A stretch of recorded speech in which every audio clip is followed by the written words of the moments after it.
ഇന്നും അബുദാബിക്ക് പോവുകയാണ്.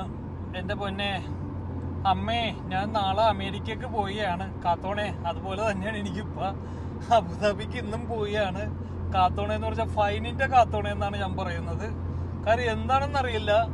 ഇപ്പൊ കഴിഞ്ഞ പ്രാവശ്യം ഞാൻ അബുദാബിക്ക് പോയിരുന്നു. 28-ാം തീയതി ഫൈൻ അടച്ച് 25-ാം തീയതി ഞാൻ ഫൈൻ അടച്ച് 3500. 28-ാം തീയതി ഒന്ന് അബുദാബിക്ക് പോയിട്ട് വന്നാണ്. 8 ബ്ലാക്ക് പോയിന്റ് 2 ഫൈനും കിടപ്പുണ്ട്. നല്ലൊരു എമൗണ്ട് ഫൈൻ പിന്നെയും വന്നിരിക്കുകയാണ്. അപ്പൊ എന്തായാലും ഇതിന്റെ പ്രശ്നം എന്താണെന്നറിയാൻ പറ്റില്ല. ഈ ട്രാക്ക് സ്പീഡിന്റെ ഒക്കെ വളരെ കണിശമായിട്ടുള്ള ഇതാണ്. നമ്മുടെ നാട്ടിലെ നമ്മള് ചൊവ്വന്നേരം പഠിക്കാത്തതിന്റെ ഇതാണെന്ന് തോന്നണം. ഇവിടുത്തെ റൂൾസ്, പുതിയ ലൈസൻസ് ആണല്ലോ, അതിന്റെയാണ് ഈ അനുഭവിക്കണത്. എന്തായാലും ശരിയാവും തോന്നണം. എല്ലാരും പറയും കാശ് ഉണ്ടല്ല, ഡ്രൈവറെ വെക്ക്. പക്ഷെ ഡ്രൈവറെ വെച്ചാൽ നമുക്ക് ഓടിക്കാൻ പറ്റിയല്ല. നമുക്ക് ഓടിക്കുകയും വേണം, എന്നാ എന്താ പറയണ, ഫൈനും വരരുത്. ഇത്തവണ പ്രാർത്ഥിച്ചിട്ടൊക്കെയാണ് പോണത്. എന്തോ അറിയാൻ പാടില്ല. അപ്പൊ നമ്മുടെ ഷോറൂം വരുന്നുണ്ട് കേട്ടോ, അബുദാബി മുഷരിഫ് മാളിൽ വലിയ ഷോറൂമാണ് വരുന്നത്.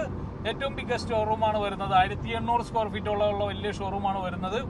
അപ്പൊ എന്തായാലും ഉടനെ തന്നെ ഇനാഗ്രേഷൻ ഉണ്ടാവും, ഞാനത് അറിയിക്കാം. അതിന്റെ കാര്യത്തിന് വേണ്ടി പോകുമ്പോഴാണ് ഈ ഫൈനുകൾ വരുന്നത്. അപ്പൊ ഞാൻ ആലോചിച്ചത് ഈ ഫൈൻ കൊടുത്ത് ഞാൻ റെഡി ആവും എന്നുള്ള കണ്ടീഷനാണ്.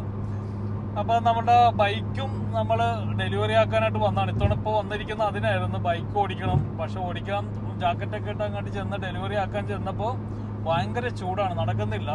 ഞാൻ അവിടെ നമ്പർ പ്ലേറ്റ് ഒക്കെ കിട്ടി, അവിടെ വെച്ചിരിക്കുകയാണ്. അപ്പൊ അതിന്റെ വീഡിയോസ് ഞാൻ പിന്നെ ഇടാം. അപ്പൊ എന്തായാലും സന്തോഷം. ഓക്കെ.